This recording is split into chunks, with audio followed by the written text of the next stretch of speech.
యెషయా గ్రంథము 29, 30 అధ్యాయాలు. మొదటిగా 29వ అధ్యాయము. అరీయేలుకు శ్రమ. దావీదు దండు దిగిన అరీయేలు పట్టణమునకు శ్రమ. సంవత్సరము వెంబడి సంవత్సరము గడవనీయుడి, పండుగలను క్రమముగా జరగనీయుడి. నేను అరీయేలును బాధింపగా దుఃఖమును విలాపమును కలుగును. అందుచేత అది నిజముగా నాకు అగ్నిగుండమగును. నేను నీతో యుద్ధము చేయుచు నీ చుట్టూ శిబిరము వేయుదును. నీకెదురుగా కోట కట్టి ముట్టడి దిబ్బ వేయుదును. అప్పుడు నీవు అణపబడి నేల నుండి పలుకుచుందువు. నీ మాటలు నేల నుండి ఒకడు గుసగుసలాడునట్లుండును. కన్న పిశాచి స్వరము వలె నీ స్వరము నేల నుండి వచ్చును.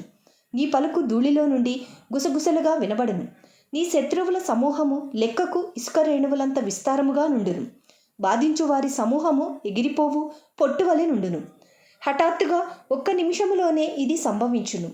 ఉరుముతోనూ భూకంపముతోనూ మహాశబ్దముతోనూ సుడిగాలి తుఫానులతోనూ దహించు అగ్ని జ్వాలలతోనూ సైన్యములకు అధిపతియగు యెహోవా దాని శిక్షించును.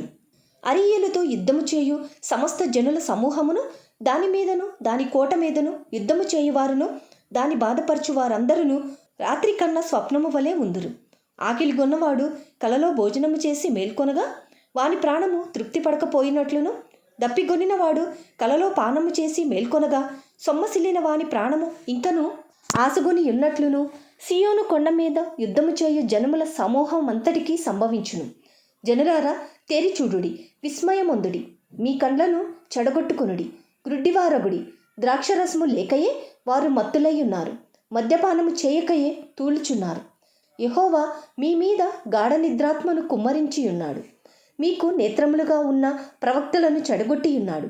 మీకు శిరస్సులుగా ఉన్న దీర్ఘదర్శులకు ముసుగు వేసి ఉన్నాడు. దీనినంతటిని గూర్చిన ప్రకటన గూఢమైన గ్రంథ వాక్యముల వలె ఉన్నది. ఒకడు నీవు దయచేసి దీన్ని చదువుమని చెప్పి అక్షరములు తెలిసిన వానికి వానిని అప్పగించును. అతడు అది నా వలన కాదు, అది గూఢార్థముగా ఉన్నదని చెప్పును. మరియు నీవు దయచేసి దీన్ని చదువుమని చెప్పి అక్షరములు తెలియని వానికి దానిని అప్పగించుము. అతడు అక్షరములు నాకు తెలియవనును. ప్రభువు ఇలాగూ సెలవిచ్చి ఉన్నాడు. ఈ ప్రజలు నోటి మాటతో నా యొద్దకు వచ్చుచున్నారు, పెదవులతో నన్ను గనపరుచుచున్నారు గాని తమ హృదయమును నాకు దూరము చేసుకొని ఉన్నారు. వారు నా ఎడల చూపు భయభక్తులు మానవుల విధులను బట్టి వారు నేర్చుకొనినవి. కాగా నేను మరలా ఈ జనుల ఎడల ఒక ఆశ్చర్య కార్యము జరిగింతును, బహు ఆశ్చర్యముగా జరిగింతును. వారి జ్ఞానుల జ్ఞానము వ్యర్థమగును, వారి బుద్ధిమంతుల బుద్ధి మరుగైపోవును. తమ ఆలోచనలు యెహోవాకు కనబడకుండా లోపల వాటిని మరుగుచేయ జూచువారికి శ్రమ. మమ్మునెవరు చూచెదరు, మా పని ఎవరికి తెలియను అనుకుని చీకటిలో తమ క్రియలు జరిగించు వారికి శ్రమ. అయ్యో, మీరెంత మూర్ఖులు! కుమ్మరికిని మంటికిని భేదము లేదని ఎంచదగునా? చేయబడిన వస్తువు దాని చేసిన వారి గూర్చి ఇతడు నన్ను చేయలేదన వచ్చునా? రూపింపబడిన వస్తువు రూపించిన వాని గూర్చి ఇతనికి బుద్ధి లేదన వచ్చునా? ఇకను కొద్ది కాలమైన తరువాతనే గదా లెబానోను ప్రదేశము ఫలవంతమైన పొలమగును. ఫలవంతమైన పొలము వనమని ఎంచబడును. ఆ దినమున చెవిటివారు గ్రంథవాక్యములు విందురు. అంధకారము కలిగినను గాఢంధకారము కలిగినను గ్రుడ్డివారు కన్నులారా చూచెదరు. యెహోవా యందు దీనులకు కలుగు సంతోషము అధికమగును. మనుష్యులలో బీదలు ఇశ్రాయేలు యొక్క పరిశుద్ధ దేవుని యందు ఆనందించెదరు. బలాత్కారులు లేకపోవుదురు, పరిహాసకులు నశించెదరు.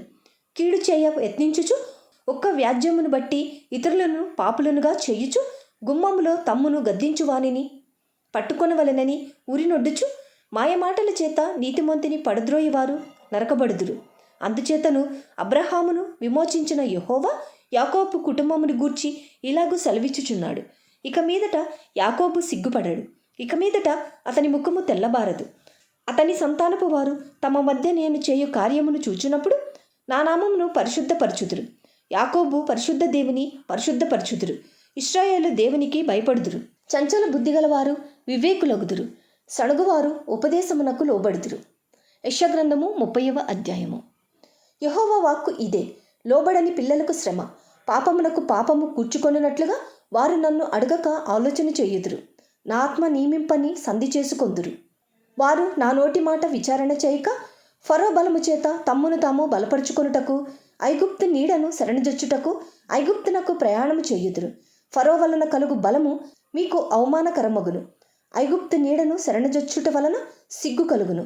యాకోబు వారి అధిపతులు సోయనులో కనబడినప్పుడు వారి రాయబారులు హానేసులో ప్రవేశించినప్పుడు వారందరూ తమకు అక్కరకు రాక ఏ సహాయమునకైనను ఏ ప్రయోజనమునకైనను పనికి రాక సిగ్గును నిందయు కలుగుజేయు ఆ జనుల విషయమై సిగ్గుపడుదురు. దక్షిణ దేశంలోనున్న క్రూర మృగములను గూర్చిన దేవోక్తి. సింహములను పాపులను తాపకరమైన మిడునాగులనున్న మిక్కిలి శ్రమ బాధలు గల దేశము గుండా వారు గాడిద పిల్లల వీపుల మీద తమ ఆస్తిని, ఒంటెల మూపుల మీద తమ ద్రవ్యములను ఎక్కించుకొని తమకు సహాయము చేయలేని జనమునొద్దకు వాటిని తీసుకొని పోవుదురు. ఐగుప్తు వలని సహాయము పనికిమాలినది, నిష్ప్రయోజనమైనది. అందుచేతను ఏమియూ చేయక ఊరుకుండు గప్పాలమారి అని దానికి పేరు పెట్టుచున్నాను. రాబోవు దినములలో చిరకాలము వరకు నిత్యము సాక్షార్థముగా నుండినట్లు నీవు వెళ్ళి వారి ఎదుట పలక మీద దీన్ని వ్రాసి గ్రంథములో లిఖింపుము. వారు తిరగబడు జనులు అబద్ధమాడు పిల్లలు, యెహోవా ధర్మశాస్త్రము వినునల్లని పిల్లలు. దర్శనము చూడవద్దని దర్శనము చూచువారితో చెప్పువారును, యుక్త వాక్యములను మాతో ప్రవచింపకుడి, మృదువైన మాటలని మాతో పలుకుడి, మాయా దర్శనములను కనుడి, అడ్డము రాకుండుడి, త్రోవ నుండి తొలగుడి, ఇశ్రాయేలు పరిశుద్ధ దేవుని సంగతి మా ఎదుట ఎత్తకుడి అని భవిష్యత్ జ్ఞానులతో పలుకువారునై ఉన్నారు. అందుచేతను ఇశ్రాయేలు యొక్క పరిశుద్ధ దేవుడు ఇలాగూ సెలవిచ్చుచున్నాడు, మీరు ఈ వాక్యము వద్దని త్రోసివేసి బలాత్కారమును కృత్రిమమును నమ్ముకొని అట్టి వాటిని ఆధారము చేసుకుంటిరి గనుక ఈ దోషము మీకు ఎత్తైన గోడ నుండి జోగిపడబోవుచున్న గోడ అండవలే అగును. అది ఒక్క క్షణములోని హఠాత్తుగా పడిపోవును. కుమ్మరి కుండ పగలగొట్టబడినట్లు ఆయన ఏమీ విడిచిపెట్టక దాని పగలగొట్టును. పొయ్యిలో నుండి నిప్పు తీయుటకు గాని గుంటలో నుండి నీళ్లు తీయుటకు గాని దానిలో ఒక్క పెంకైనను దొరకదు. ప్రభువును ఇశ్రాయేలు యొక్క పరిశుద్ధ దేవుడునగు యెహోవా ఈలాగు సెలవిచ్చుచున్నాడు, మీరు మరలి వచ్చి ఊరకుండుట వలన రక్షింపబడెదరు. మీరు ఊరకుండి నమ్ముకొనుట వలన మీకు బలము కలుగును. అయినను మీరు సమ్మతింపక అట్లు కాదు, మేము గుర్రములనెక్కి పారిపోవుదమంటిరి. కాగా మీరు పారిపోవలసి వచ్చెను. మేము వడిగల గుర్రములను ఎక్కిపోయేదమంటిరే. కాగా మిమ్మును తరుమువారు వడిగలవారుగా నుందురు. మీరు పర్వతము మీద నుండి కొయ్యవలెను, కొండ మీద నుండి జెండావలెను అగువరకు ఒకని గద్దింపునకు మీలో 1000 మంది పారిపోయేదరు. 5 గద్దింపునకు మీరు పారిపోయేదరు. కావున మీ యందు దయచూపవలెనని యెహోవా ఆలస్యము చేయుచున్నాడు. మిమ్మును కరుణింపవలెనని ఆయన నిలువబడి ఉన్నాడు. యెహోవా న్యాయము తీర్చు దేవుడు.